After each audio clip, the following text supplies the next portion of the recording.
Muito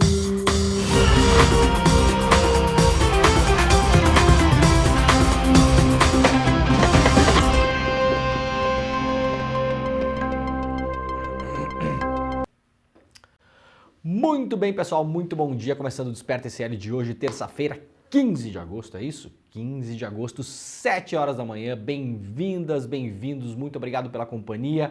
Muito obrigado a todo mundo que já está chegando no nosso chat também. Estamos começando o programa, este programa é ao vivo. Se você está chegando hoje pela primeira vez, aliás, na semana passada tivemos uma audiência recorde no programa, a semana toda foi muito bom, então tem muita gente que não conhecia o Desperta. Este é o Desperta ICL. Este programa vai ao ar ao vivo segunda, terça, quarta, quinta e sexta-feira, portanto todos os dias da semana, das 7 às 8 horas da manhã. É só chegar, estamos ao vivo em todos os canais do ICL, também no canal do Eduardo Moreira, também no canal do Leandro Demore, lá no YouTube e, claro, na nossa maravilhosa rede. Este programa vai ao ar na Rede Desperta. Então, se você quer acompanhar este programa pela televisão, a televisão, aquela televisão, né? Televisão aquela, normalzinha, aquela televisão que tá na sua casa. Aliás, quem não sabe pode acompanhar o programa pela televisão usando os aplicativos também, né? Se você tem uma Smart TV em casa, você pode baixar o aplicativo do YouTube e colocar lá e acompanhar como se fosse um programa de televisão normalmente pela TV. Mas também estamos em onda, né? Estamos ao vivo na televisão, na TVT na Grande São Paulo, também na TV Quirimurê na Bahia e também no rádio. Se você quiser acompanhar este programa como se fosse o bom e velho radinho, você pode sintonizar a Rádio Brasil Atual em São Paulo. Muita gente nos manda mensagem dizendo que acompanha o programa como se fosse de fato aqueles programas matinais de rádio. Eu acho maravilhoso porque eu amo rádio. Você pode, claro, fazer isso. Ontem, aliás, recebi uma mensagem de uma amiga falando que faz exatamente isso, né? Tá levando o pessoal aí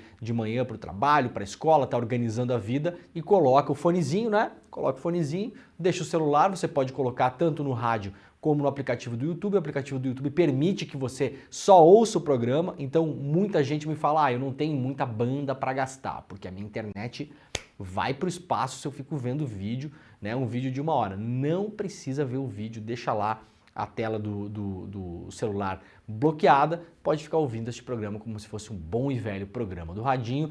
Todas as manhãs nós fazemos um trabalho, um serviço simples aqui, a gente lê notícia com vocês, tá? O que a gente faz? A gente abre as principais notícias do Brasil e do mundo, lê as notícias e, claro, como eu sempre digo, damos aqui o texto e o contexto das notícias para a gente tentar entender também como este mundo maluco está caminhando, não é mesmo? Muito bem, quem está chegando já no chat, bom dia para todo mundo que já está por aí, o pessoal já está conversando, o nosso chat também tem uma comunidade aí, você pode participar da comunidade, tecle aí os seus pensamentos, diga de onde você está vendo ou ouvindo este programa, mantenha a civilidade, claro, no nosso chat. O nosso chat sempre é muito civil, né? As pessoas são sempre muito legais, sempre tem uma conversa muito bacana ali. Eventualmente eu tenho dúvidas aqui, pergunto para vocês também, a galera ajuda a responder. Então vocês, por favor, ajudem a fazer este programa. Aquela coisa inicial dos programas de sempre. Por favor, deixa o seu like, ativa o sininho. Quem puder, inscreva-se nos canais, no canal onde você está assistindo, pode inscrever-se tranquilamente. A gente faz a transmissão do programa também em outras redes, não só no YouTube, então fique à vontade, tranquilamente você pode acompanhar este programa pelo Facebook, pelo Twitter, antigo Twitter, né? Agora é X. Eu não me acostumei ainda a falar X, então eu falo Twitter ainda, tá? Eu ainda tenho a esperança que o Elon Musk vai se arrepender e vai voltar. E vai ser Twitter e o passarinho vai aparecer de novo. Então a gente vai manter, vai falar Twitter ainda, por enquanto, tá? Eu vou manter, eu sou a resistência do Twitter aqui. Também no Facebook, então nos acompanhe na rede que vocês quiserem. E por favor, quem puder, toda manhã eu peço aqui, pegue este link que você está acompanhando, em qualquer rede que você está acompanhando, e mande este link para as pessoas, para que as pessoas conheçam este programa, para que a nossa audiência aumente cada vez mais, a gente tenha uma comunidade cada vez mais fortalecida por aqui, tá bom? No mais de recados, acho que é isso. Nós temos uma coisa importante ainda, aliás, que eu falei ontem, falei na semana passada, lembrarei a todos amanhã e também na quinta-feira. Na quinta-feira, às 8 horas da noite, portanto dia 17, o Eduardo Moreira vai dar um curso sobre finanças, mas não é o curso sobre finanças que você está acostumado, tá? Não é nem aquele curso chato de finanças que você vai ficar lá olhando uma tabela de Excel E nem menos é esses cursos que vocês vêm pagando por aí, que eu sei que tem gente que está pagando, né? R$2.000, R$3.000, R$4.000, quando não é mais do que isso, né? Acabam entrando nessas imersões aí, pagando aí muita grana para ter curso de finanças com coach picareta, que é o que tem rolado muito, né? Não compre casa, não faça isso, não faça aquilo, você não precisa de carro, você não sei o quê. Pessoas que não conhecem, na verdade, a realidade das pessoas, né? Aquela galera que fala que se você trabalhar 14 horas por dia, você consegue ficar milionário, né? Então, assim, ó, esquece tudo isso, tá?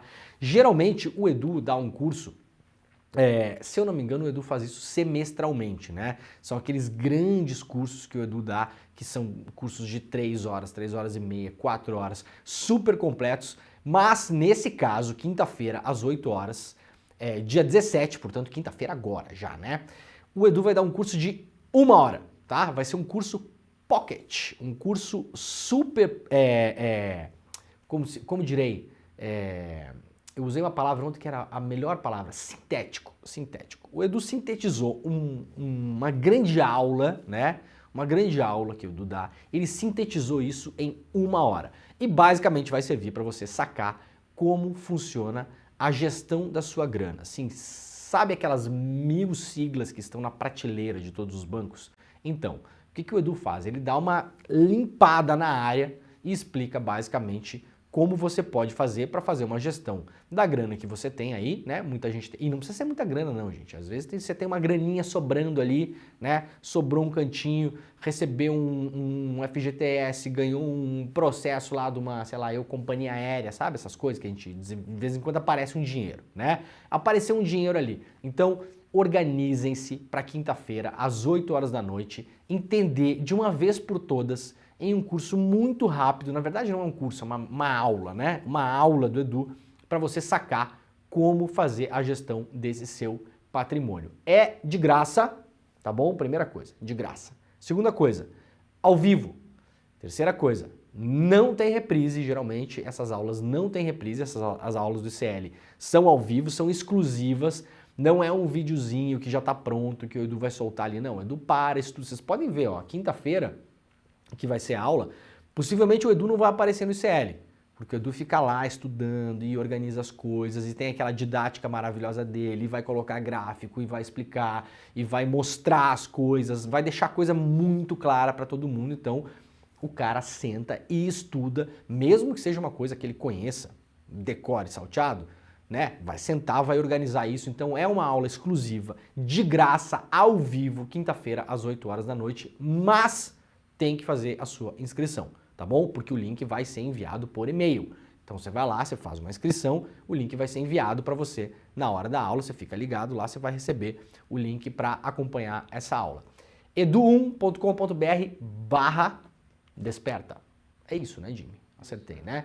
Edu1, um numeral, tá? Então, edu, númerozinho 1.com.br/desperta. Eu lembrarei a todos amanhã e também na quinta-feira, mas se você tá aí, né? Tá aí de bobeira, tá no computador, tá acompanhando o programa pelo celular e tá com as mãos aí teclando no seu tecladinho, no computador, você, por gentileza, já faça a inscrição, garanta a sua vaga de novo. É de graça, vai ajudar você a se organizar, entender de fato como as coisas funcionam, tirar aquelas 1000 siglas da cabeça, sacar exatamente, o Edu costuma separar isso em 2 grandes caminhos, né? Eu não vou dar spoiler aqui, mas você vai pegar todas as siglas que você tem na sua cabeça aí, CDB, CDI, LCA, LCI, e Tesouro Direto, e Ação, e Debenture, e não sei o que, tudo isso, o Edu consegue botar a bola no chão e falar, olha aqui, ó, tem 2 tipos de investimento básicos, tá? Que você precisa pensar no grosso, né? No grosso. E aí o Edu vai dar isso em 5 lições. Então vão ser 5 coisas para você ter na cabeça na hora de pensar em investir. Então corre lá, edu1.com.br/desperta, quinta-feira às 8 horas, dia 17, aula online aberta exclusiva do ICL e de graça, tá bom? Vamos lá então, ó, rapaziada. Vamos lá para as notícias de hoje. Vamos lá. O Ministério da Justiça demitiu os 3 policiais rodoviários federais envolvidos na morte de Genivaldo Santos. Vocês lembram aquela batida policial, aquela blitz que teve? que prenderam. Eu não vou mostrar as imagens de novo aqui. Quem acompanha o programa sabe que eu evito mostrar imagens porque a gente está ao vivo, então muitas vezes são imagens chocantes, né? Quando é o caso de mostrar, porque é feita uma avaliação jornalística de que as imagens são importantes serem mostradas. Quando é o caso de mostrar, fiquem tranquilas e fiquem tranquilos porque eu aviso aqui, tá? A gente vai mostrar imagens, quem não quiser ver, a gente coloca, depois quando tira do ar eu aviso. Não vou mostrar de novo, mas é aquela imagem onde os policiais rodoviários federais trancam um cidadão brasileiro em uma viatura e colocam ali dentro aquelas conhecidas bombas de gás, né? Conhecida como bomba de gás lacrimogênio, né? Que era o Genivaldo, né? Santos. Ele acabou falecendo, né? No que ficou uma imagem que rodou aí o Brasil, rodou, aliás, a gente fez programa na época também aqui, mostrou uma imagem que rodou o mundo, né? Eu vi em capa de site da Itália, da França, né, dos Estados Unidos, aquilo foi realmente uma coisa, né? Fizeram uma câmara de gás em uma viatura da polícia, né? Esse cidadão brasileiro acabou falecendo e agora o Ministério da Justiça decidiu demitir os policiais. O ministro Flávio Dino informou em suas redes sociais que assinou a demissão dos agentes. Genivaldo morreu em 2022 após ser abordado em uma blitz na PRF e trancado em uma viatura com gás lacrimogênio. Notícia publicada lá pelo G1 em Brasília. O ministro da Justiça, Flávio Dino, assinou nesta segunda-feira, portanto ontem, dia 14, a demissão de 3 policiais rodoviários federais envolvidos na morte de Genivaldo Santos em Sergipe no ano passado. Estou assinando a demissão de 3 policiais rodoviários federais que, em 2022, causaram ilegalmente, descreveu aqui o Dino lá no Twitter, ó, o G1 está usando o Twitter ainda também, a morte do senhor Genivaldo em Sergipe quando da execução da fiscalização de trânsito. Genivaldo morreu aos 38 anos após ser trancado por 3 policiais no porta-malas de um carro. Deixa eu dar pause aqui, senão é capaz do YouTube trancar o nosso programa porque ficar passando propaganda de novela. Aliás, o G1 tá com esse péssimo hábito, né? O G1, só parar rapidamente aqui, as pessoas muitas vezes elas não têm grana para ter um pacote de internet que dá para você ficar chutando vídeo de graça na timeline delas, tá? Então esse autoplay que vocês usam aí é chato pra caramba, além de muitas vezes comer a internet das pessoas com uma coisa que as pessoas não querem ver. Só dando a dica aqui, né?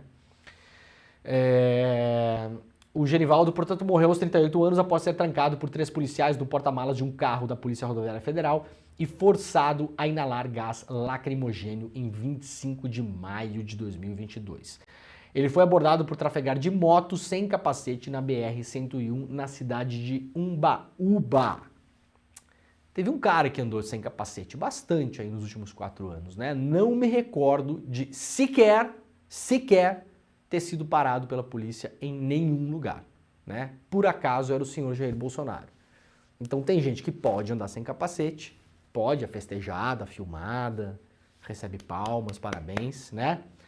Agora vai o Genivaldo lá, esse não pode. Esse tem que ficar trancado. Aliás, PRF que foi comandada pelo Silvinei Vasquez, né? PRF, e eu não estou fazendo aqui uma ilação vazia, não. PRF que durante a gestão do senhor Silvinei Vasquez começou a participar de operação policial em favela, inclusive. Né? Operação policial que eventualmente deixou mortos pelo caminho. Esse aqui não é o único não, viu, gente? Não é o único não. A PRF, que a gente tinha aquela imagem, né? O bom policial na estrada, né?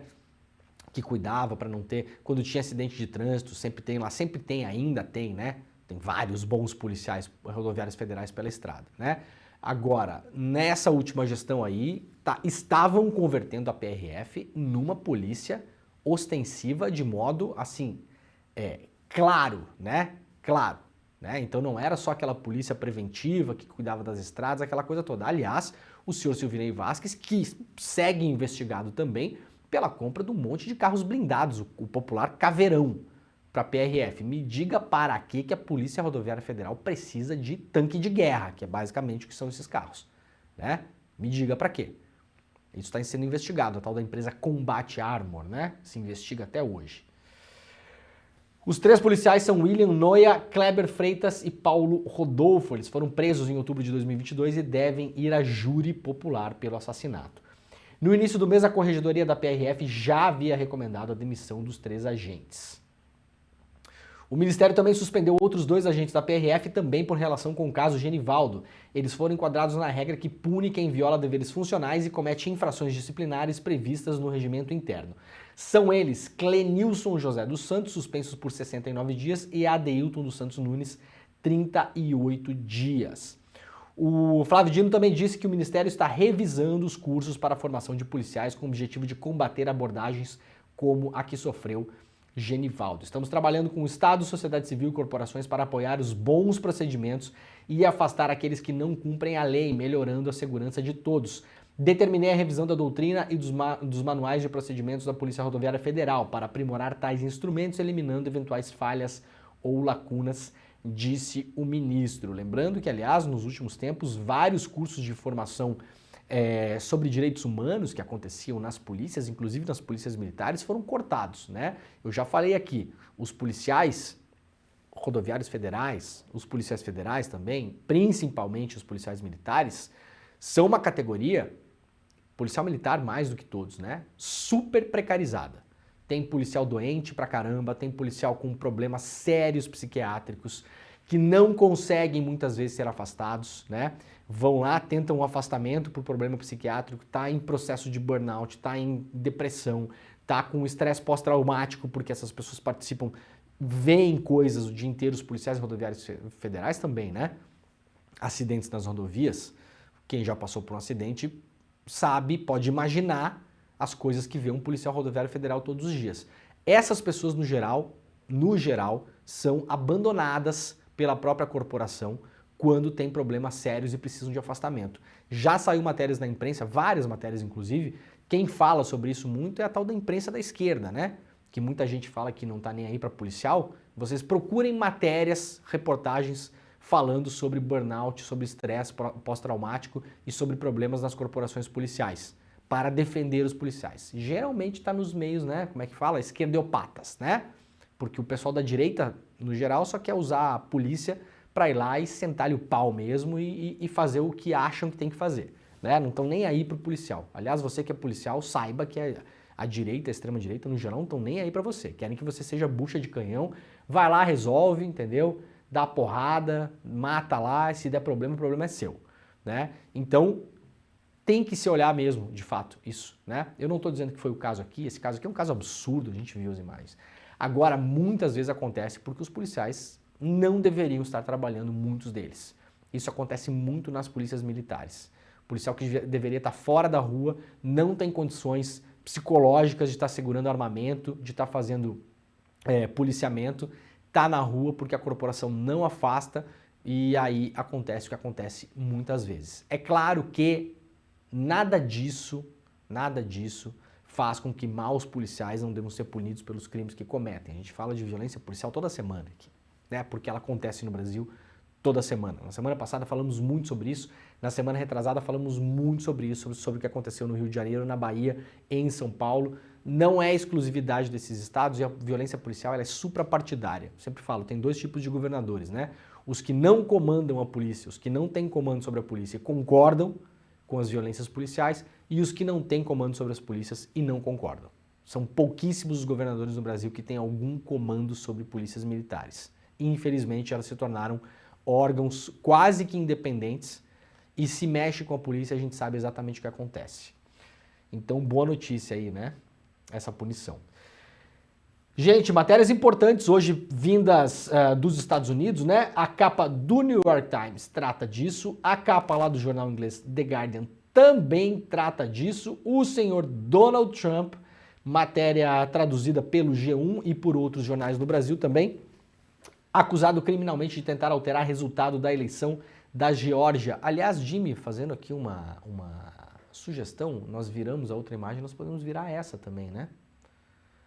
Quer dizer, sim, podemos, né? Porque quando eu estou olhando para cá, parece que eu estou olhando para lá.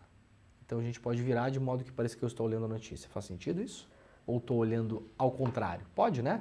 Não faremos isso agora, claro, né? Mas estamos, quem sabe faz ao vivo, como diz, né? O nosso Faustão, a gente pode fazer isso também depois, só para não perder aqui.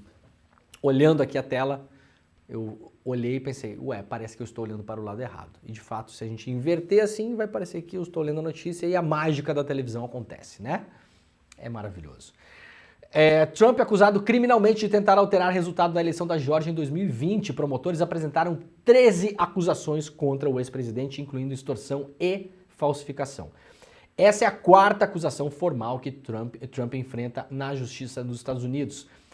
A Justiça dos Estados Unidos acusou formalmente o ex-presidente Donald Trump nesta segunda-feira, ontem, portanto, por tentativa de alterar os resultados das eleições de 2020 por meio do estado da Geórgia. Esta é a quarta acusação formal contra Trump em menos de 5 meses. Ao todo, os promotores apresentaram 41 acusações. Vamos até levantar aqui, né? Essa aqui merece que a gente levante, né? Sendo 13 contra o ex-presidente, incluindo falsificação e extorsão. A formalidade não significa que os réus são culpados, claro que não, mas indica que há indícios necessários para levá-los a julgamento. A investigação que levou à acusação começou em fevereiro de 2021, após o vazamento do áudio de um telefonema entre Trump e Brad Raffensperger, secretário da Geórgia e principal funcionário eleitoral do estado.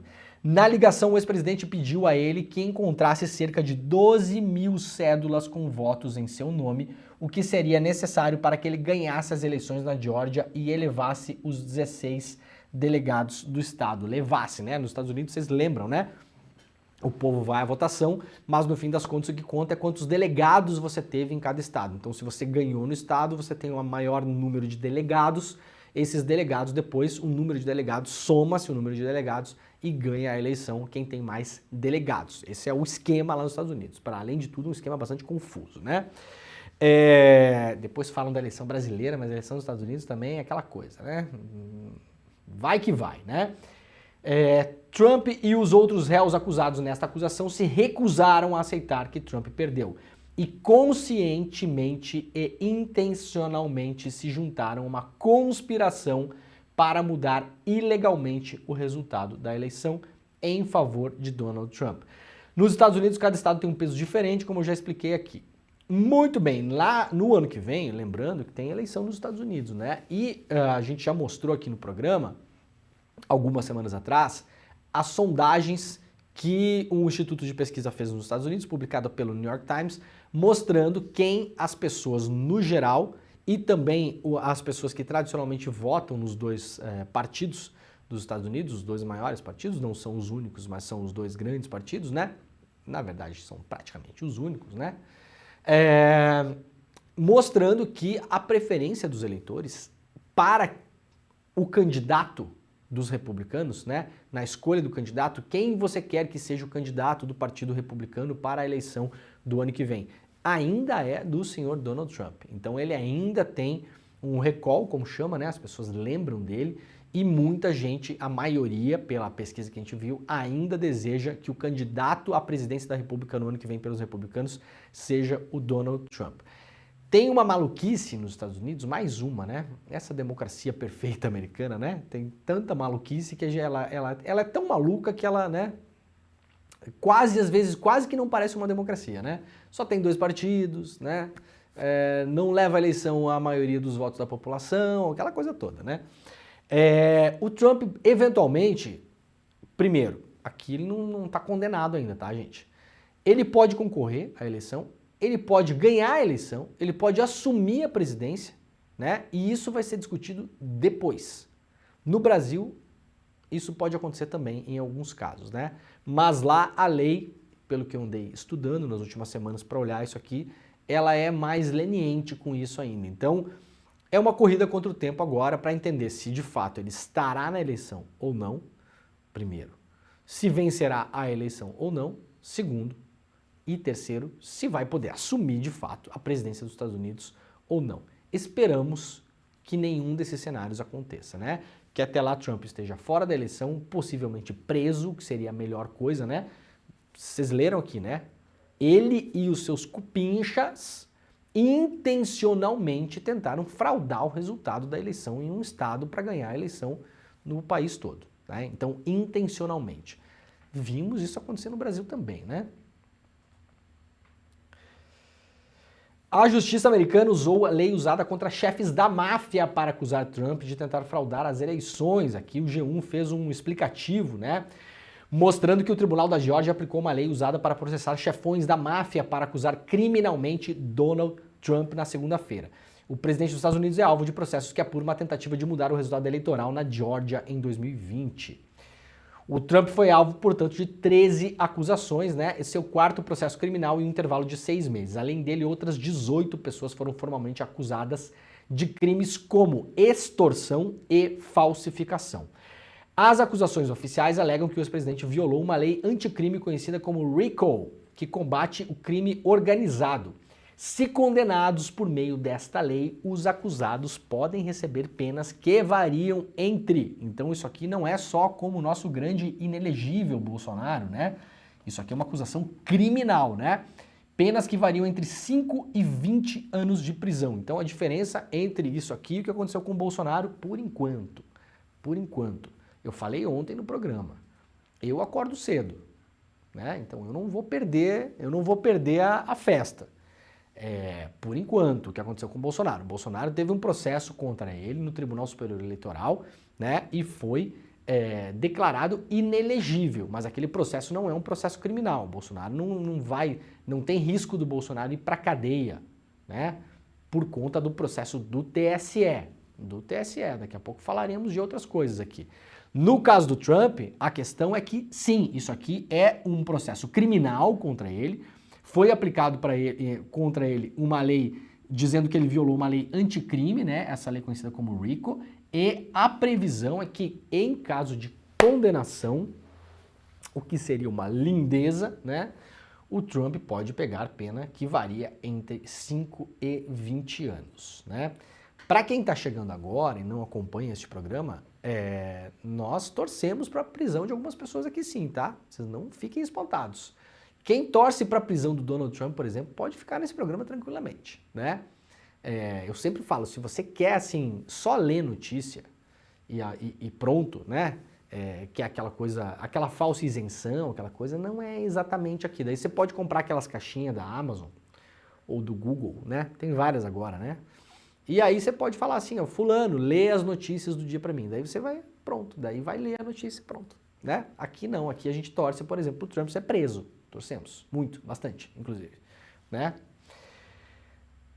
A lei originalmente surgiu para acusar chefes da máfia que conseguiam manter as mãos limpas coordenando ações criminosas por meio de laranjas. A regra não obriga os promotores a provarem que o investigado em questão tenha se envolvido diretamente em uma atividade ilícita. No entanto, a acusação precisa provar que o réu fazia parte de uma organização criminosa. No caso de Trump, os promotores precisarão provar que o ex-presidente coordenou conscientemente outras pessoas a infringirem a lei e que todos trabalharam juntos com um propósito criminal comum. A promotora que está à frente do caso, Fani Willis, já usou a RICO, que é o nome dessa lei, anteriormente. Em 2014, ela processou educadores de Atlanta por um suposto esquema de trapaças em pontuações de testes escolares.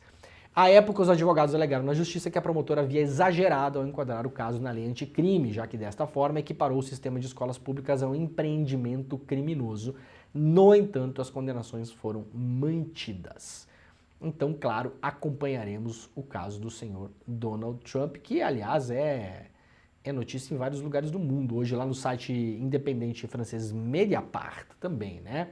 O Trump, aí, ó, tá aqui na manchete do site, né? Indiciado por tentativa de manipulação do resultado eleitoral da Geórgia lá em 2020, assim como em vários outros jornais do mundo. Como eu já mostrei antes, a capa do The Guardian também está falando aqui sobre o senhor Donald Trump. Muito bem, uma matéria interessante para a gente ficar a par, né? Esses dias o Jamil Chad, nosso colega, camarada, amigo Jamil Chad, jornalista que mora na Suíça, trouxe uma reportagem, foi lá filmar, inclusive. A gente tem que ver se a gente pode mostrar esse vídeo do Jamil aqui, vou tentar mostrar amanhã. Foi lá filmar o manto Tupinambá, que está na Dinamarca, não sei se vocês sabem dessa história, tem um manto ritualístico, né? Usado pelos Tupinambás, que é maravilhoso, um manto de penas, lindo, lindo. Não tem peça como aquela em nenhum lugar do mundo, é realmente super bem preservado. Está exposto em um museu na Dinamarca e aquele manto será transportado de volta para o Brasil. Existe essa discussão sobre museologia no geral em vários lugares do mundo, né? Quem já visitou museus Na Europa, por exemplo, sempre no museu europeu tem a parte egípcia, né? E tem a parte grega, tem a parte etrusca, tem a parte romana, né? Essas peças, no geral, elas foram, em algum momento histórico, traficadas de um lugar para o outro, né? Quem já foi no museu lá em Londres, como é o nome daquele? Acho que é o Royal British Museum, né?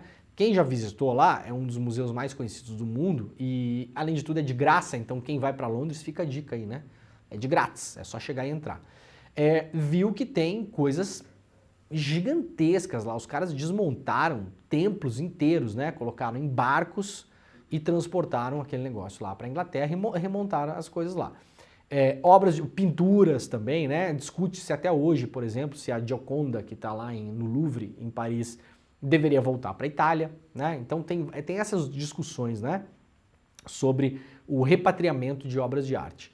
E agora o Paraguai quer de volta troféus de guerra, né? Que estão com o Brasil. O presidente eleito do país vizinho já manifestou interesse em negociar com o Brasil a repatriação de itens pilhados após a Guerra do Paraguai, acontecida há mais de 150 anos. Matéria da Deutsche Welle, que é o canal de informações pública da Alemanha, né? E republicada lá no G1, mas republicada também na BBC Brasil e em vários outros lugares. Chama-se El Cristiano e fica exposto no Pátio Epitácio Pessoa do Museu Histórico Nacional do Rio de Janeiro, um canhão que materializa uma longa controvérsia entre Brasil e Paraguai. Forjado a partir do derretimento de sinos de diversas igrejas paraguaias, por isso seu nome em português, o Cristão, a peça de artilharia foi utilizada contra o Brasil na Batalha de Curupaiti em 1866, na famigerada Guerra do Paraguai, que durou 6 anos naquela década. Com o fim do conflito bélico, em 1870, o exército brasileiro tomou posse do canhão. O exército brasileiro tomando posse de coisas? Não é possível. Foi um dos tantos troféus de guerra trazidos ao Brasil. Mas 153 anos depois, a arma está de volta a um cenário de disputa. Desta vez, a disputa política. Conservador de direita, Santiago Peña, presidente do Paraguai, que toma posse amanhã, já manifestou interesse em repatriar itens como o canhão. Há um mês, em conversa com jornalistas, ele disse que há equipamentos que foram tomados pelas forças brasileiras e que agora estão nos museus brasileiros. E isso pertence ao governo paraguaio. E acrescentou que pretende conversar com o presidente Lula sobre a melhor forma de reaver essas peças. E aí, aqui na matéria da Deutsche Welle, tem uma série de outras peças que foram pilhadas pelo exército brasileiro na época e trazidas para o Brasil e que agora se tornarão eventualmente alvo de disputa política entre o Brasil e o Paraguai. Como eu falei, o Brasil faz isso com outras nações também, né? O manto tupinambá é um exemplo, vai sair desse museu da Dinamarca e vai vir para o Brasil, e outras nações, as nações europeias em geral, que sofrem mais essas críticas, principalmente a França e a Grã-Bretanha, os grandes impérios coloniais, né? Que andaram pelo mundo aí, roubaram um monte de coisa, levaram para os museus. Então há uma grande discussão se essas peças, se várias dessas peças não tem que retornar. A Pedra da Roseta, por exemplo, né? Tá lá no museu, no British Museum, né? E não foi encontrada na Inglaterra, né? Então, assim, várias discussões em relação a isso. O Brasil agora entra no centro também dessa disputa pela memória histórica. Gente, uma notícia rápida aqui, ainda não há exatamente o contexto do que está acontecendo, mas eu vou tentar descobrir e vou trazer de volta para todo mundo sacar o que está rolando, tá? O presidente da Eletrobras pediu a renúncia. O presidente da Eletrobras, Wilson Ferreira Júnior, pediu renúncia e informou a empresa na segunda-feira em um comunicado ao mercado. Com isso, o Conselho de Administração da companhia escolheu Ivan de Souza Monteiro para a vaga. Monteiro era até então presidente do conselho. O Ferreira assumiu a Eletrobras em setembro do ano passado e a grande questão em torno dele é que ele seria um homem dos senhores das Americanas, né? A gente fez um programa, inclusive uma parte boa do programa sobre isso, quem quiser recupere o programa aí de uns meses atrás já, falando como a Eletrobras tomou conta, o 3G Capital do Lehman, do Lehman, do Beto Sicupira e do Herman Telles, os caras lá da fraude, da corrupção bilionária nas Americanas, como eles se aproveitaram da privatização da Eletrobras feita pelo Paulo Guedes e pelo senhor Bolsonaro para tomar conta da Eletrobras, mesmo sem ter a maioria das ações, tá? Então, o Ferreira, esse cara, o Wilson Ferreira Júnior, era um homem do 3G Capital lá na Eletrobras e ele está no centro de uma grande disputa com o governo federal que se enxerga diminuído na gestão da Eletrobras. Porque o governo federal tem mais ações do que o 3G Capital, por exemplo, e tem menos voz do que essa empresa privada lá dentro, né? Isso tudo foi a regra que foi criada lá pelo senhor Paulo Guedes e agora está em discussão. No meio dessas pressões, o presidente da Eletrobras pediu a renúncia ontem. Grupo ligado ao Planalto investiga a atuação do 3G na Eletrobras. Isso aqui é a notícia que foi publicada em junho. E para quem quiser entender um pouco mais, o objetivo é levantar conflitos de interesse que levaram a União a perder o comando da companhia, sendo o maior acionista. Isso aqui é matéria de junho, publicada na Folha. Quem quiser entender mais, né, esse rolo todo da Petrobras, tem essa notícia da Folha mostrando que o governo está em cima para tentar entender, como que nós temos a maioria aqui, mas o presidente não é nosso, a gente tem menos cadeiras no conselho, né? E vocês têm a minoria, aproveitaram a privatização e são a galera que está mandando aqui. Essa é a grande disputa que está no centro da Eletrobras. Lembrando que esses senhores aqui eram os controladores das Americanas, os caras que eu vou colocar entre aspas aqui, dá para colocar aspas aqui na fotinha, inclusive, né? Vamos colocar aspas na foto? Eu acho que eu nunca fiz isso. Vamos colocar aspas na foto. Entre aspas, não viram o rombo das Americanas, né? Esses três cidadãos aqui.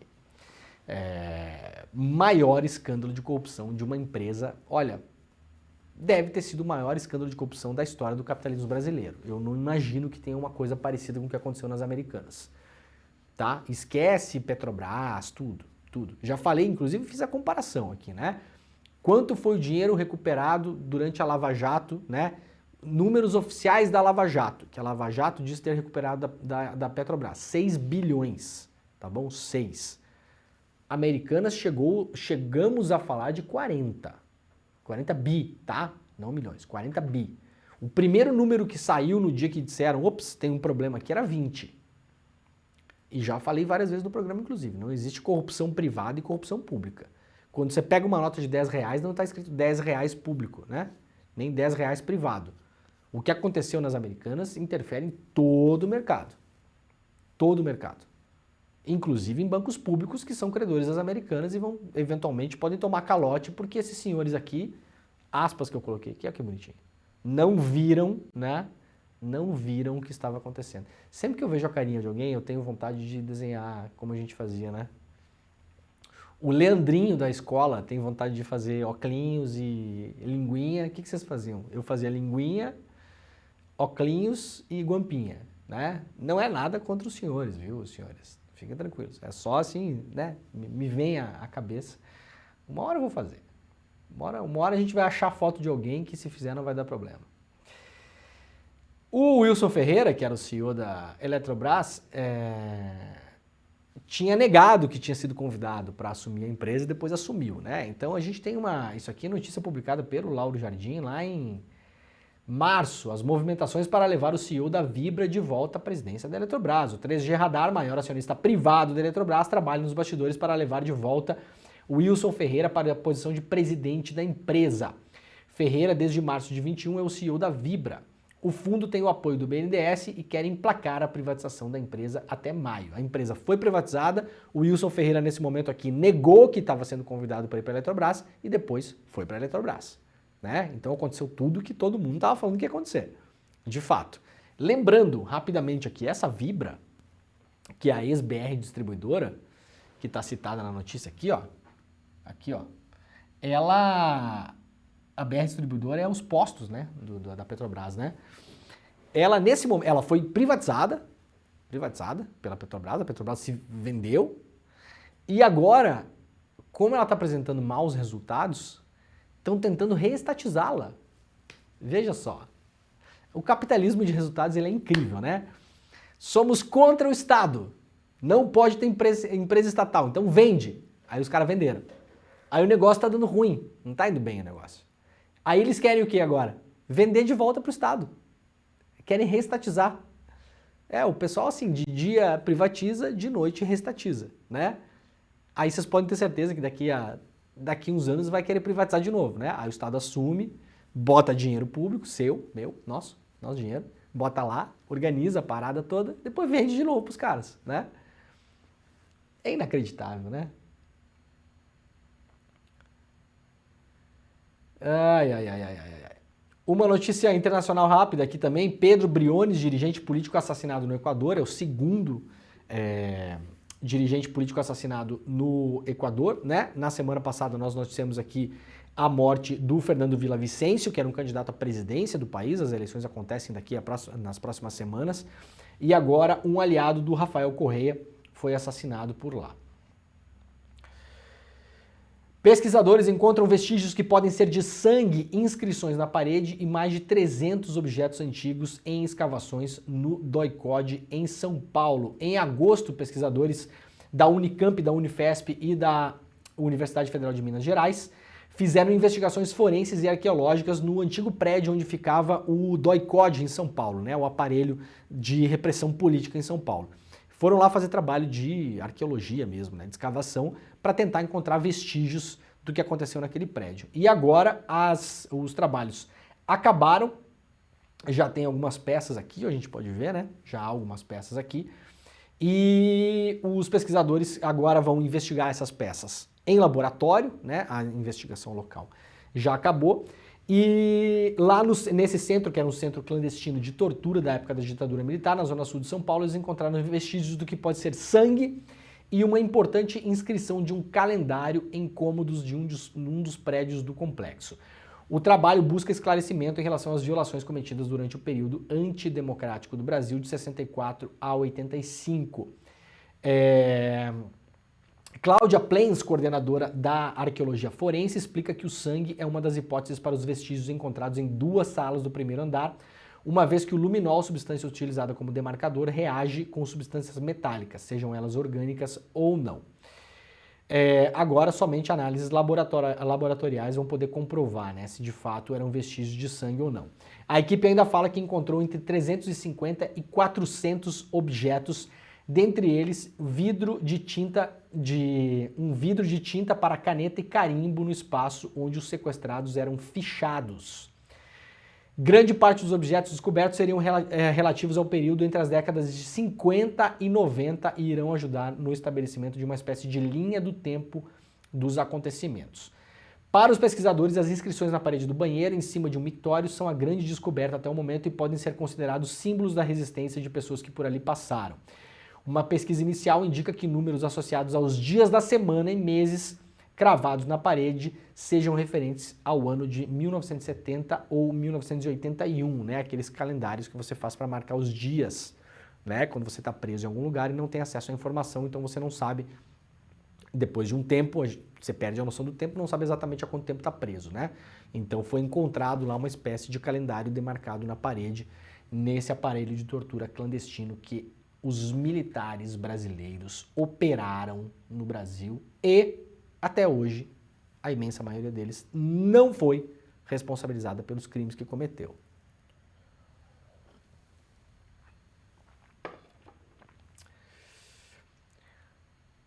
Muito bem, vamos lá para a capa do UOL de hoje, porque é a principal notícia que temos no Brasil, ela remete ao site da Folha de São Paulo. Para quem não sabe, já expliquei aqui, né? O UOL e Folha de São Paulo são do mesmo grupo econômico. Muitas vezes, se você quer ler uma notícia na Folha, inclusive, eu vou dar uma dica aqui, tá? Não estamos cometendo nenhum crime, obviamente, né? Porque isso aí basta clicar para saber. Se você quer ler uma notícia da Folha e está fechada para assinantes, se ela estiver na capa do UOL e você clicar, ela abre de graça, tá? Fica a dica aí para todo mundo. Bolsonaro simulou atrito com o TCU para ganhar tempo e resgatar joias nos Estados Unidos. A defesa de Jair Bolsonaro atribuiu a uma alegada burocracia do TCU, o Tribunal de Contas da União, a delonga na entrega de presentes recebido pelo ex-presidente de autoridades estrangeiras. Isso aconteceu antes da recente operação da Polícia Federal sobre a negociação de joias. Segundo a investigação da PF, em 30 de março, ocasião em que representantes de Bolsonaro reclamaram de procedimentos do TCU, auxiliares do ex-presidente concluíam as providências para reaver todo o material evadido do país para então entregá-lo ao Estado brasileiro. Na prática, Bolsonaro simulou um atrito burocrático com o TCU para ganhar tempo e resgatar as joias anteriormente levadas aos Estados Unidos. É o que traz aqui a matéria da Folha de hoje. No final de março, a defesa de Bolsonaro disse em um documento ao TCU: registre-se aqui que a delonga na entrega efetiva dos bens se deu a despeito da forma como os veículos de imprensa optaram por noticiar, unicamente em razão da burocracia da corte. A PF empregou justamente o termo escamotear ao se referir à operação montada por auxiliares de Bolsonaro para resgatar as joias levadas para os Estados Unidos. O que é que está em jogo aqui, gente? Antes da operação da PF que a gente viu na semana passada, tá? E tem saído notícia todos os dias, já está bastante claro o que aconteceu. Tá até evidente o que aconteceu. Agora é questão de tempo, tá? Questão de tempo. Vocês esperem aí.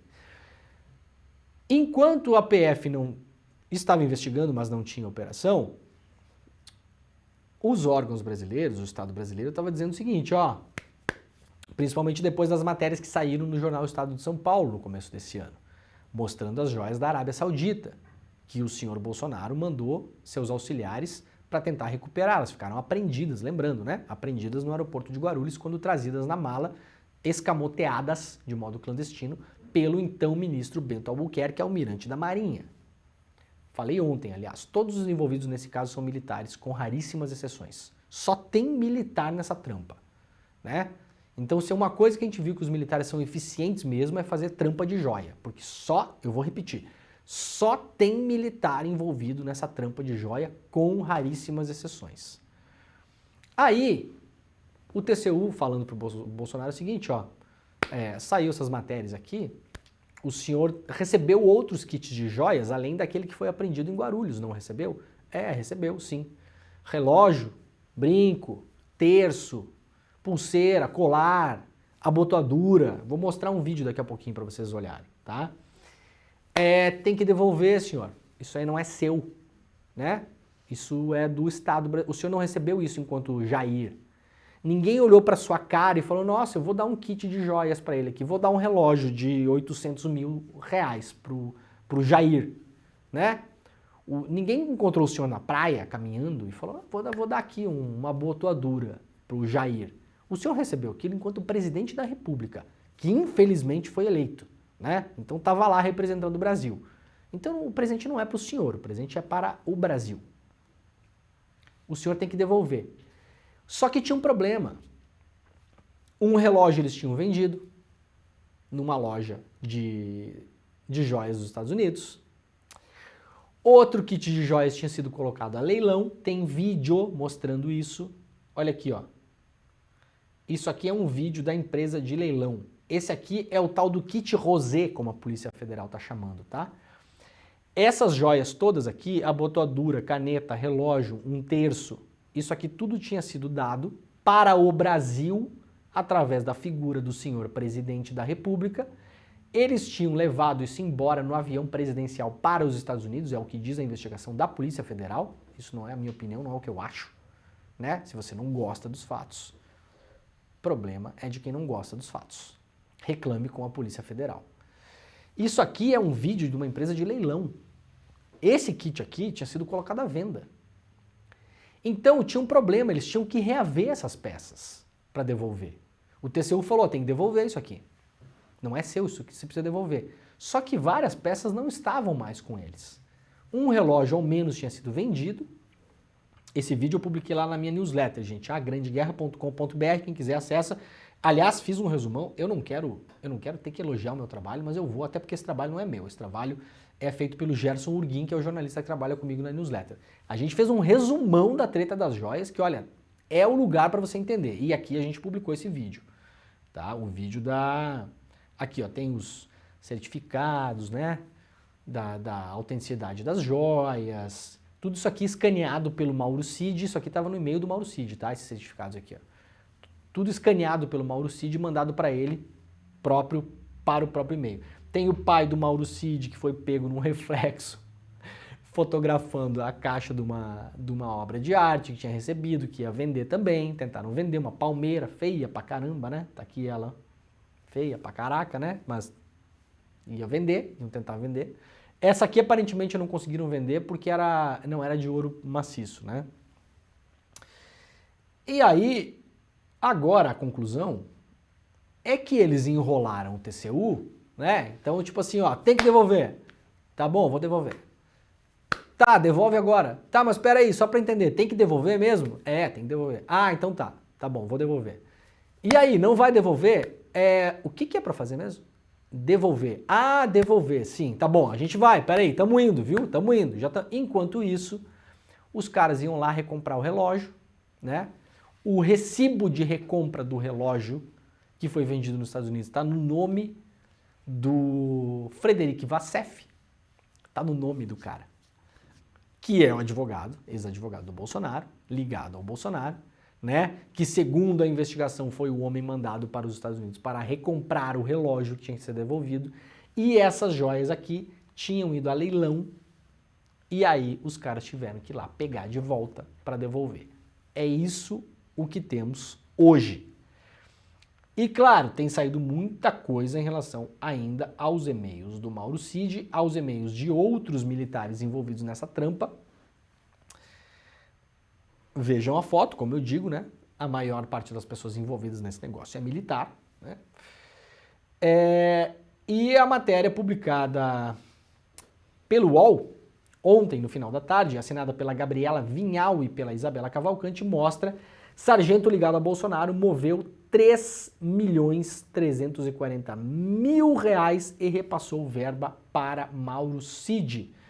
O sargento Luiz Marcos dos Reis, do Exército, movimentou mais de R$3 milhões em um ano e repassou dinheiro para seu chefe, o tenente-coronel Mauro Cid, ex-ajudante de ordens de Jair Bolsonaro. A informação foi revelada pelo Estadão e confirmada pelo UOL. Reis movimentou 3,34 milhões entre 1º de fevereiro de 22 e 8 de maio de 23. O salário dele no Exército é de R$13 mil e acumula uma grana como cargo, que tinha um cargo de coordenador no Ministério do Turismo, recebendo outros R$10 mil. Portanto, salário de R$24 mil por mês, o que dá, grosso modo, aí R$250 mil por ano. Isso não é um salário que vem integral, né? Você tem imposto para pagar. No entanto, ele movimentou na própria conta R$3.300.000 em um ano. Obviamente, isso chamou a atenção do Conselho de Controle de Atividades Financeiras, o COAF, que identificou indícios de possível lavagem de dinheiro, já que as transações foram consideradas incompatíveis com a renda e o patrimônio do sargento. Somadas as movimentações consideradas atípicas do sargento e de Mauro Cid, estamos falando de cerca de R$7 milhões entre fevereiro de 2022 e maio de 2023. Essa gente não tinha, segundo o COAF, nem salário e nem patrimônio para movimentar esse dinheiro todo nas próprias contas bancárias.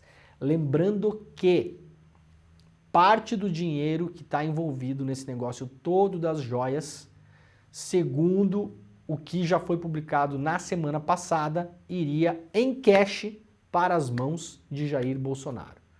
Isso está em declarações que foram publicadas pela imprensa na semana passada, que foram pegas nos famosos e-mails do Mauro Cid e dos seus colegas de trabalho, né?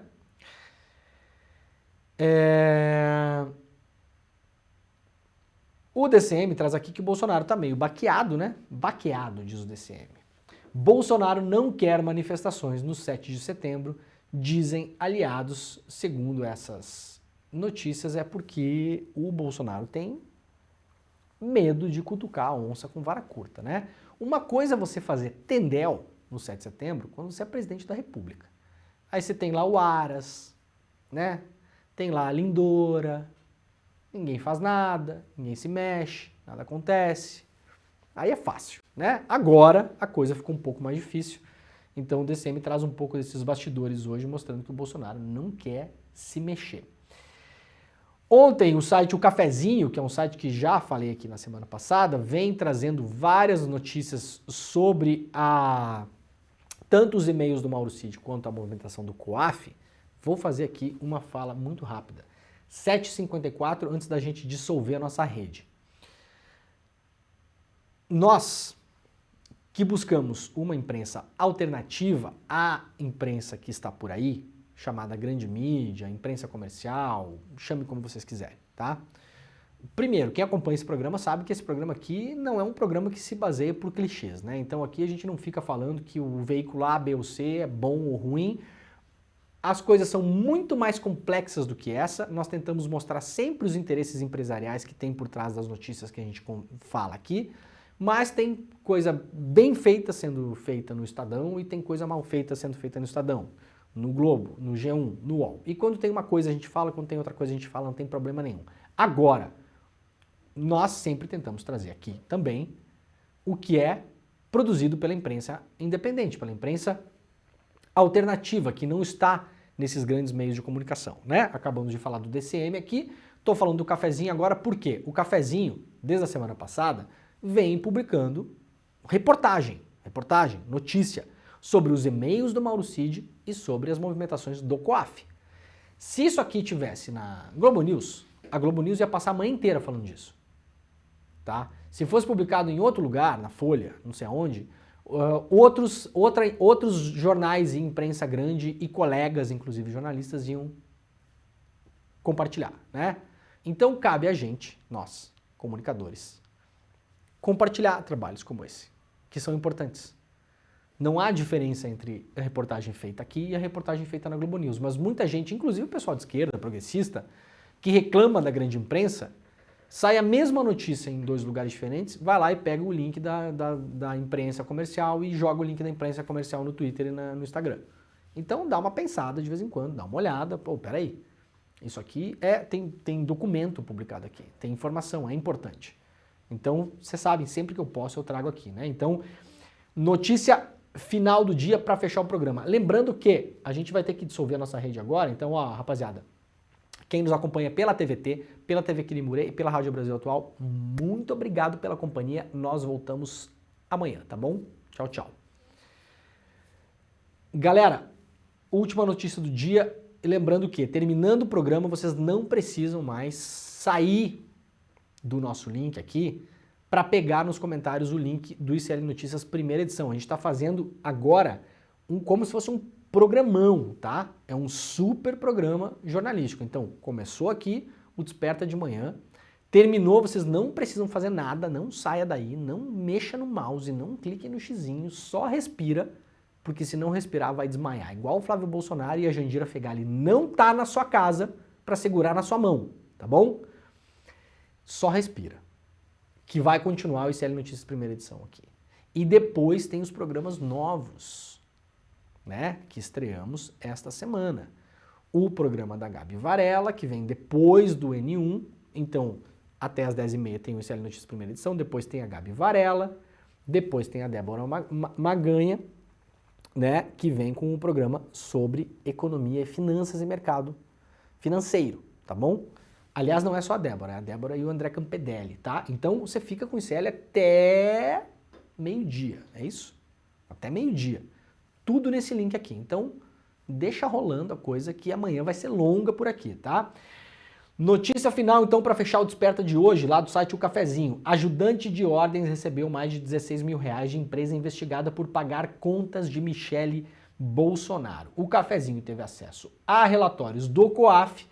Essa matéria foi publicada, eu fiz uma parceria com eles, estou ajudando na apuração de alguns desses materiais. Foi publicada ontem à noite, aliás, vem mais matéria hoje de manhã aí, tá?